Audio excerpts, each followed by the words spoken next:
Want to create this in 1 minute? Open After Effects and wait until it opens.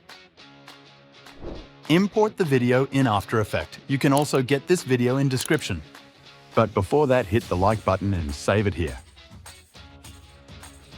Go to the Windows menu and open the tracker. Now make sure your video is selected and go to the tracker. Now it will take a few minutes until we do some advanced control. Go to the Effect Control panel and enable Detailed Analysis.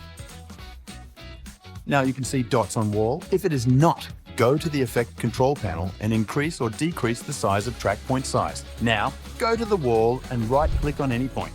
Create solid in camera.